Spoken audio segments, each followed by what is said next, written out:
Hello, I'm Dr. Sam Hancock of the Emerald Planet and Emerald Planet TV.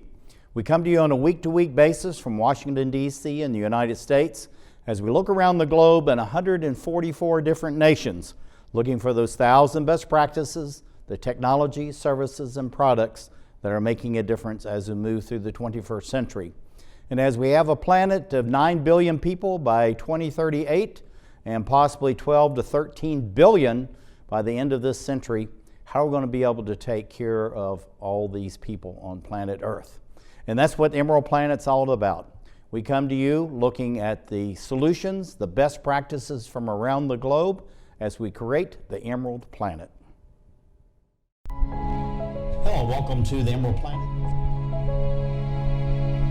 We're making a difference as we move through the 21st century. And seeing the long-term impacts of climate change.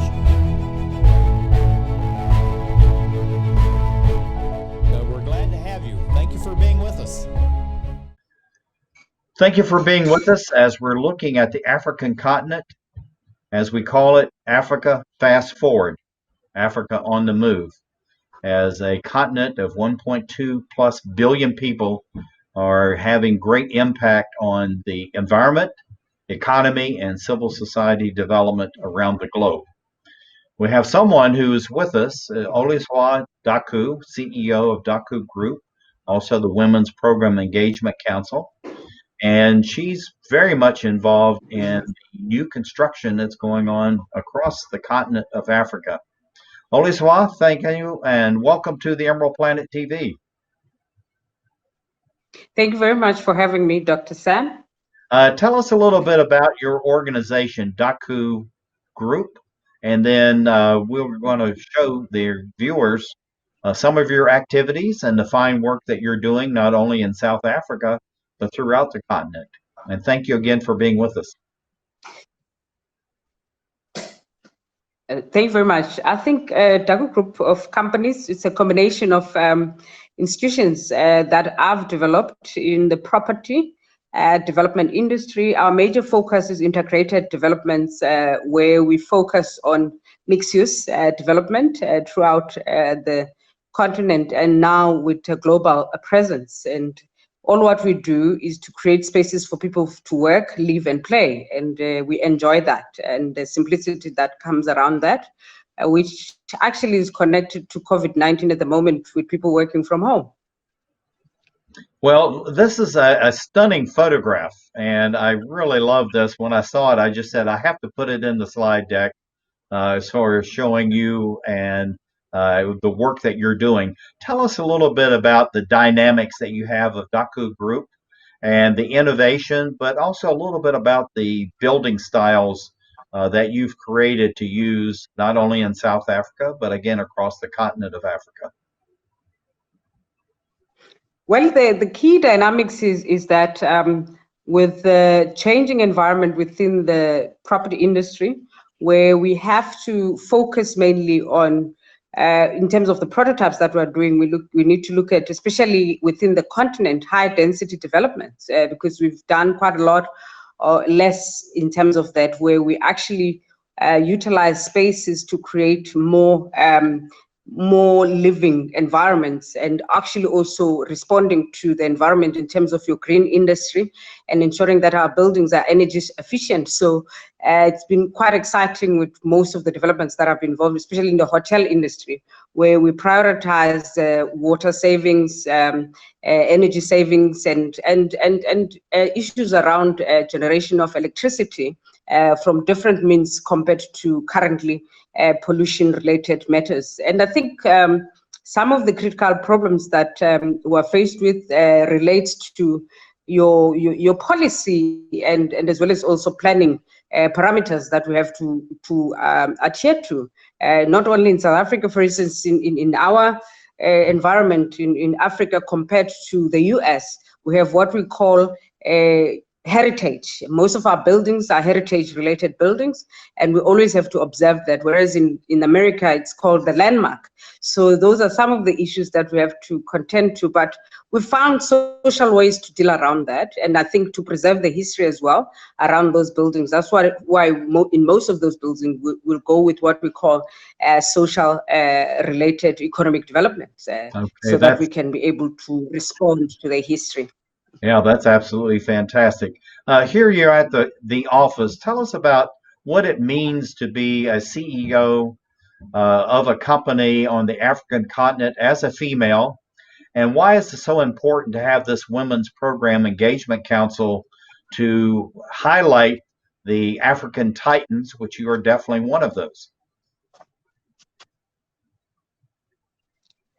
I think, as I've said, that as much as we are involved in different industries, probably not only from a color perspective, but also from a continental perspective, women are still dealing with a lot of issues around gender-based violence, and then in most instances, there's less showcasing of the strides they are making in terms of economic growth. And for us, it's about strengthening those global economic policies to actually recognize the strides that are being made by these African women to build the continent, because we've got lots of challenges in terms of densification, poverty alleviation, and as well as also enterprise development. And for us as YPAC, it's about strengthening that and actually showcasing those that are currently making a difference so that you can create another tier of women in business.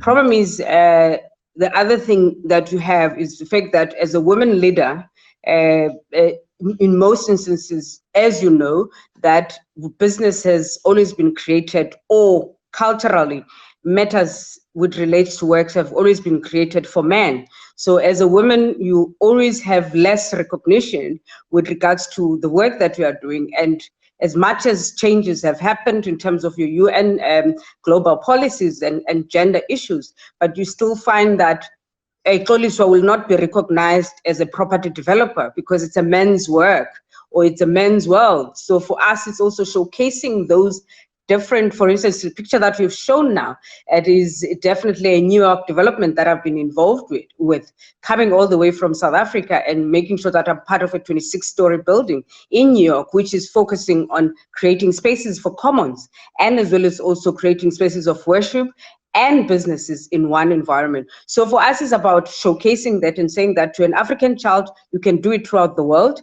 but also for those global leaders, there are African leaders or women out there that are capable of changing the status quo in terms of how business is done, and they are able to grow these businesses into conglomerates. So work with them, partner with them, and that's what YPAC is about.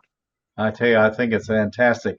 Looking at this type of structure, what is going on here, and are these being expanded all over South Africa and the continent? And this Yes. is all being done through your companies, correct? Yes. I think one of the critical things that you might understand when it comes to the continent, we still have infrastructure challenges, and as well as also our transport systems is still a work in progress.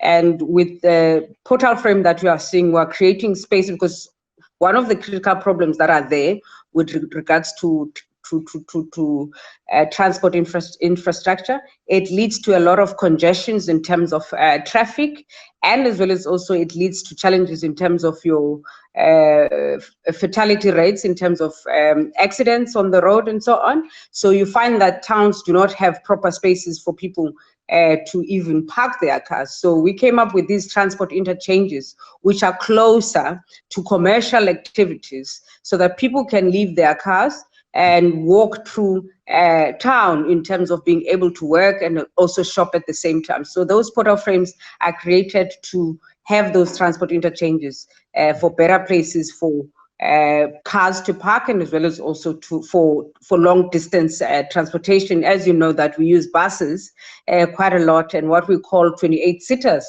to transport those that do not have cars in between cities and towns. And that is basically what we are saying. So you're moving those bigger traffics away from the main road, which is supposed to be utilized to create business or economic growth for the smaller towns.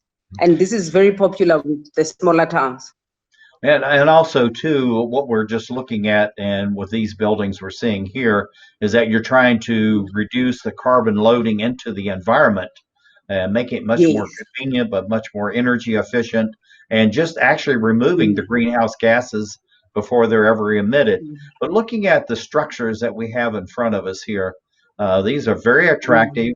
They're student housing as well as a hotel. So how are you able to Yes. incorporate the energy efficiency as well as comfort, and to give the idea that Africa is becoming very modern and it's becoming very progressive as far as its building styles and even the materials that you are using?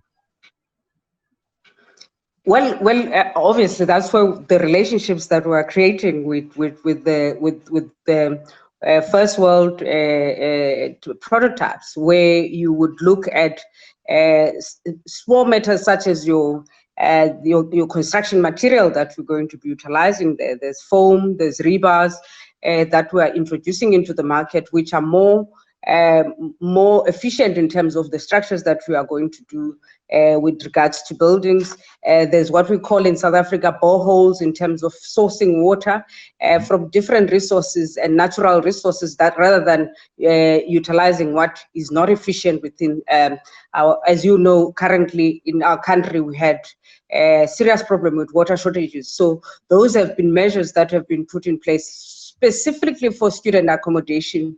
Key things that have come to the fore is definitely what we call social housing. There's a new model that we've introduced, which is called social housing for students, where you actually try by all means with regards to your electrical connectivity. You work with government and the new regulated energy efficient electrical prototypes, so that you are able to be cost effective in your building, but at the same time have prototypes that are utilized to avoid the wastage of electricity by students in terms of residences. So we've been working quite a lot with regards to international models. And as I've said, I'm not going to call the companies, but we work with international companies. We don't need to do that, but just looking at these structures, these are very lovely.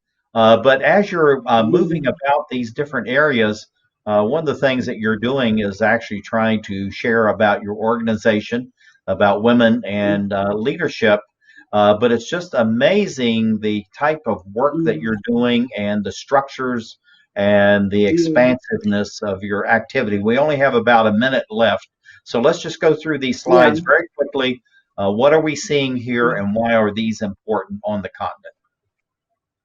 As I've said, that our specialty, we're more into creating what we call infrastructure, and what we are seeing there, that was the World Cup infrastructure that was created to meet the demand globally, and as well as also creating hospitals, what you're seeing, as well as a private hospital, and as well as also we work with the ports, where we create warehouses to accommodate some of their functionalities. You see hotels as well, where we work with global hotels such as your Solkesna, and also going into your low-income areas and creating commercial mixed-use activities such as retail, and as well as also accommodation for people to stay as well. So we're quite very much averse in terms of your economic development trends on investment and trade, and ours is about sweating properties or assets so that they could be able to revitalize spaces for people to live, and then we make our profits at the end of the day, but in a responsible way and socially. Well, we have about 10 seconds left. What do you see for the growth and expansion of Daku Group over the next 5, 10, or 15 years? And we have to be quick. We're definitely going to enhance our presence, specifically globally, because we want the global world to see a different way of doing business compared to what we have noted at the moment, especially on mixed-use development. It's fantastic. Xoliswa, Daku, thank you for being with us as we create the Emerald Planet.